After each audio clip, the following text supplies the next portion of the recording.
Welcome to the channel. In this workshop, we're going to address two common issues when it comes to astrophotography, and that is camera tilt and camera rotation. Last night, I was imaging the Sol Nebula, IC 1848, and the first sub that came in was this. It's obvious I need to rotate the camera in order to get IC 1848 in frame. Now, there's two ways you can do it. One is you can unlock your focuser and then turn the camera. And the other way you can do it with this particular model of telescope is unlock this button and then rotate the focuser entirely. Or, if you've got the money, you can buy a field rotator and install it here, and then do it electronically. Now, they tend to be pretty spendy. If you looked into it, you'll know the kind of spendy I'm talking about. And so what I did last night is I rotated my camera inside the focuser, and that gave me the framing I was looking for. There's a couple of problems with that. And one is, when you rotate the camera in the field, and a lot of guys will put their cameras in the field, meaning that this is loaded into the saddle of the telescope. So the scope is at an angle like this. Now, getting to the topic of camera tilt, oftentimes this will not see perpendicular to the opening of your draw tube due to the weight of the camera and the tilt of the scope. It's kind of difficult, even if you press it all the way in, and just a little bit can make a difference, as you probably have discovered. Doesn't take much, a millimeter, half a millimeter. So what I would suggest straight off, before we even proceed with the field rotator, is that when you load your camera, do it in this manner. Take your scope, put it on the dew shield, make sure your cap's on there, keep it nice and stable, drop your camera in, and then once your camera's in, you hold it down slightly like that, and the weight of the camera and the way it's orientated will make sure that it interfaces correctly with the draw tube there. And then tighten it down. This is always a good practice. Loading your camera like that. And you might find that some of that tilt that you were experiencing is gone or diminished greatly. Now, there are other causes of tilt, and one could be the sensor tilt, which can be adjusted, I believe, here with this particular cam, but that's another workshop. Okay, so that brings us back to the field rotator. So when I did that, what happened was I changed the optical light path in relationship to the camera. So if I had a dust donut that was appearing here, that's going to rotate to the other side, so your flats change.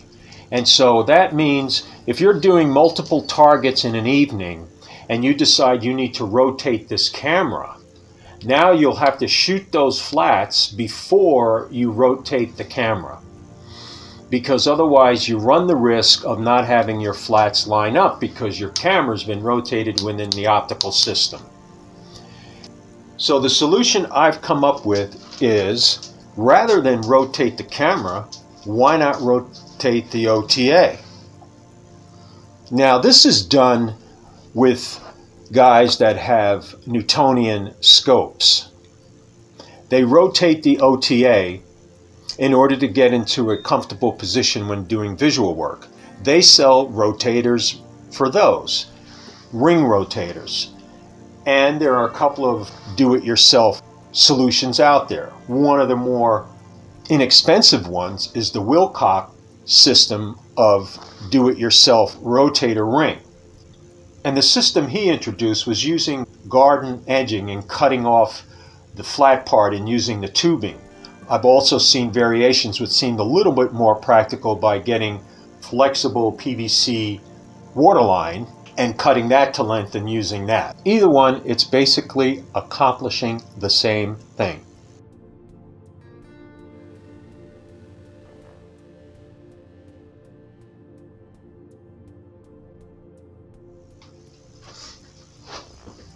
Now there are some advantages to employing that system for an imaging scope such as an 80mm refractor. The problem is you cannot bend that pipe enough to get around this little 80mm diameter. It's pretty much impossible. It's too stiff, so that doesn't quite work. The advantage rotating the entire OTA as opposed to just rotating the camera is that your flats stay the same. The flats are not affected at all by rotating the OTA without the cost of a field rotator, which is definitely more convenient, especially if you're doing sequencing, but you might run into trouble with back focus. Now I have plenty right here. I've got like 70mm, but there's other issues with the rotator. I have a built-in field flattener, so that's not an issue, but you may not. And then if you have an off-axis guider, it starts to get kind of complicated. And again, the cost. But if you can go that route, certainly it's going to be better. But what I want is something simple that I could use, because I don't always rotate, but occasionally I want to be able to do it and do it proficiently and consistently.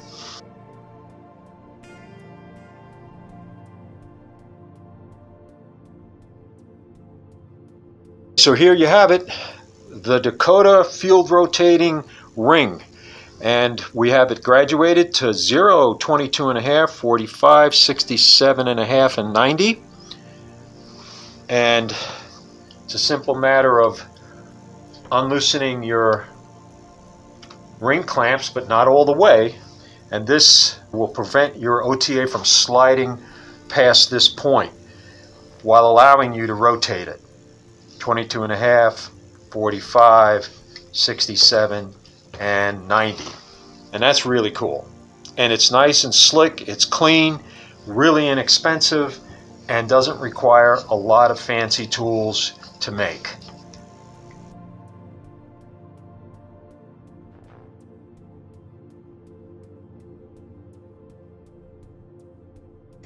So what I did is I got a PVC 3-inch coupler.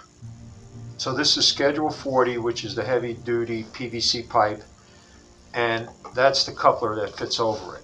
And it's this coupler is what you want. So we'll take this and put it on a miter box and cut about 3/4 of an inch wide, and that will allow just the right amount of width for the clamp to come in between that and cinch down. This is the factory smooth edge, which will go up against the telescope ring.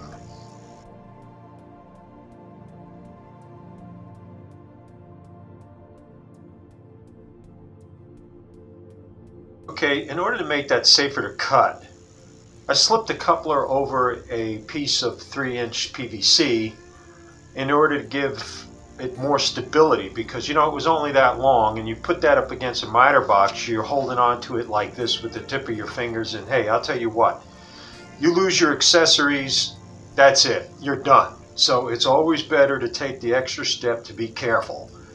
So by putting this on, I was able to give it a nice hold away from the blade, up against the fence, and I put a piece of 1/4 inch MDF underneath to equalize it so that it was nice and level. And now I'll just pop this off, and there it is. So here's the ring here, and I just removed like a 1/4 inch so that I can cinch this down anywhere from 1/4 to 3/8, but you really don't need any more than that. It's just enough to allow it to cinch. So now we'll just attach it to the OTA.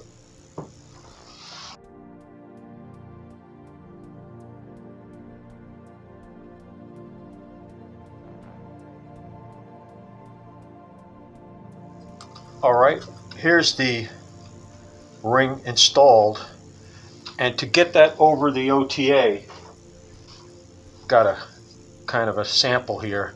You just simply open it up like that and then put it over like that, and then it'll just and it'll snap right on there. It's not that hard. So once that's on, it's a great fit, as you can see. I mean, it's perfect.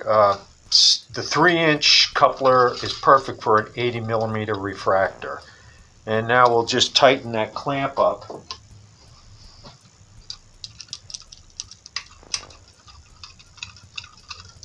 And what's cool, it's white too, you know, so it's not going to stain the OTA in any kind of way.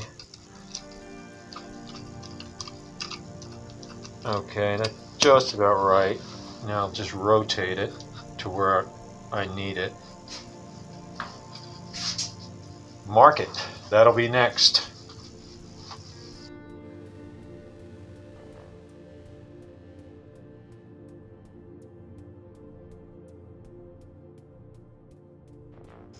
So what I've done here, I've taken white electrician's tape and put it over that stainless steel clamp, because you really can't mark stainless steel unless you scratch it.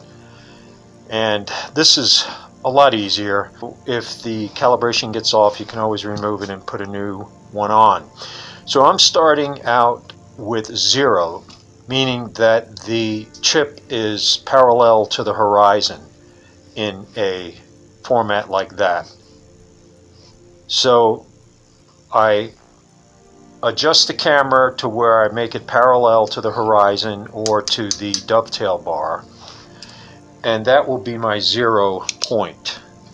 Now, this doesn't have to be like dead accurate. It's an estimation that's pretty close, and that's all it is. And it's just so that when you go back to a particular target and need to rotate the telescope, you have a reference point. And use a ballpoint pen because it does best on the vinyl. There. You can mark it anything you want, A, B, C, D, E, but for me that's going to be 0. Right now the chip is looking at the sky like this, and now I'll rotate it to where the chip will look at it like that, 90 degrees. That looks about like perpendicular, and I'm going by this focuser bracket, and I'm going to go to the rear end of the telescope and take a look at it like that. Yeah, that looks pretty good. I used white electrician's tape as the indicator arrow, and then I'll mark that, and that's going to be my 90 degrees. So then the next step is to take a piece of paper or what have you and mark it from the top, which is 0 to 90 on the bottom, and then cut it, and that's your entire scale. If you fold it in half, from the top to this point is 45, and then if you fold that in half again, from the top to the next point would be 22.5, and if you add the 22.5 to 45, then that will give you your next increment point.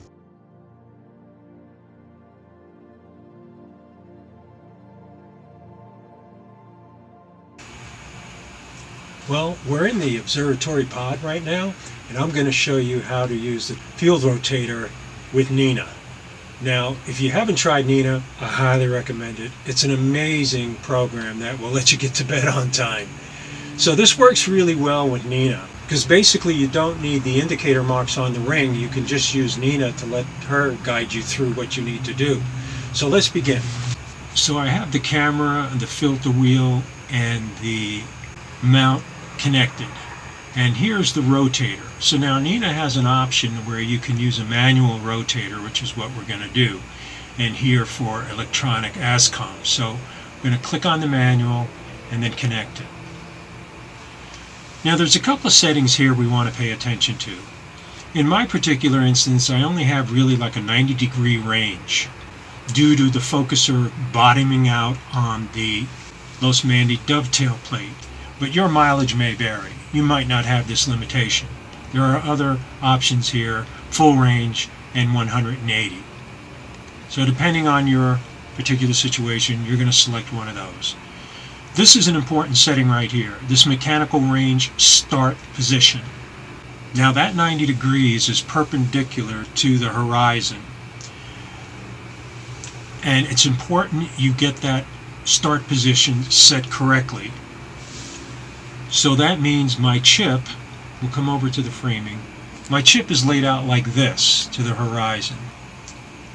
In the segment before, I had my zero position with this parallel to the horizon. But in order to work Nina correctly in my situation, I need to set the chip this way. And then over here, that start range is at 90 degrees. So from there, we'll come over to the framing. And I had already downloaded this. As you probably are aware, if you have used Nina. If you haven't, there are different servers you can download this data from. In this particular instance, I'm using the NASA Sky Survey. And of course, this is the Cone Nebula. One thing I'll mention while I'm here, if you find your download puts the target right here, and your frame is off to the side here like this, off the image, what you want to do is get it close to where you want it and then hit recenter. And what that'll do is it'll download more data to bring this complete picture into the field of view so that you can frame it more correctly. So initially we would start out like this when we open this up. In this instance, that's my chip size. So I want to get it to where I can grab all of this upper nebulosity, this dark nebulosity, and I really like the way this is flaring outward like that. And I want the cone kind of on the bottom. There's two ways you can do that. You could either drag it with this slider, like, let's see, like such, or you can type it in. So it looks to me like 90 degrees would probably do it.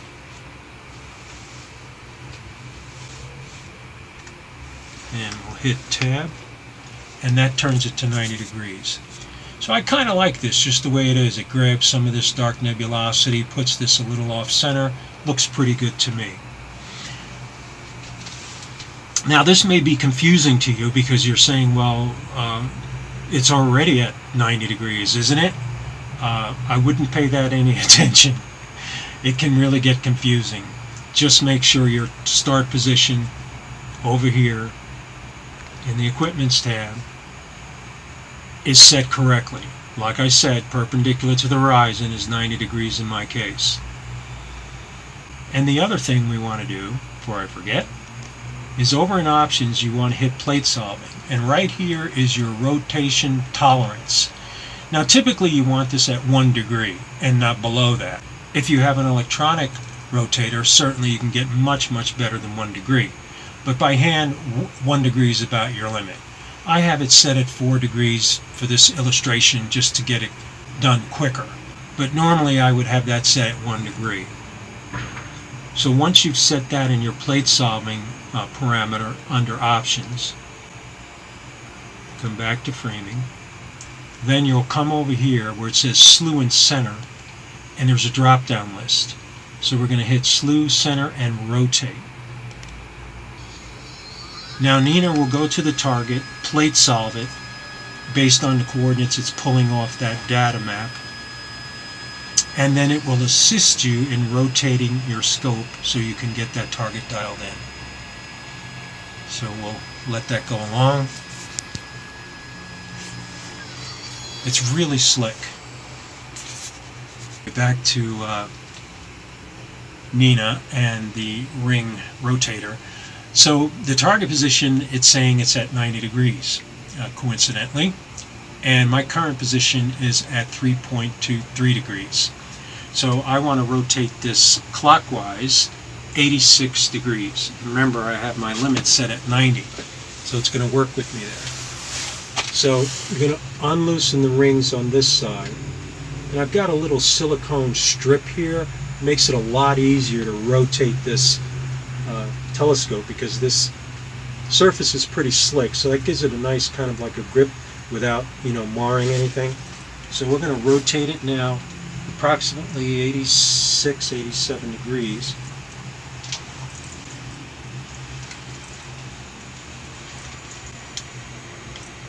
Right about there. And then we'll click OK. It's an amazing program, this Nina. So now it's going to take another picture and plate solve. And we'll speed this up for you. Okay, apparently Nina likes what it sees. It's within the 4-degree tolerance. Otherwise, they would have told us to turn it some more. So I got within 4 degrees of it anyway. And so now it's doing its typical plate solving, centering it all up now that the angle is correct. When I use a 1-degree error, I usually takes about 3 iterations, sometimes 4, depending. The more you do it, the better you get at it. Okay, so apparently Nina says we're there, and so now the next thing you'll do is come over to the imaging tab, and I'm choosing a HA filter because of the nebulosity involved, and I'm going to do a 1 minute and 30-second exposure and binning it 4x4, so we'll click on that, and now it's exposing, and we'll speed this up for you. Okay, it's just about to come in, 2 minutes, and there it is. Beautiful. There it is. So, go back to our framing. If you check it out, that's pretty close, and that's within 4 degrees of what we've got. See, we've got this dark nebulosity here and the cone. So there you have it, the Dakota field rotating ring. Clear skies. And thanks for tuning in to the channel, Dakota Starry Nights.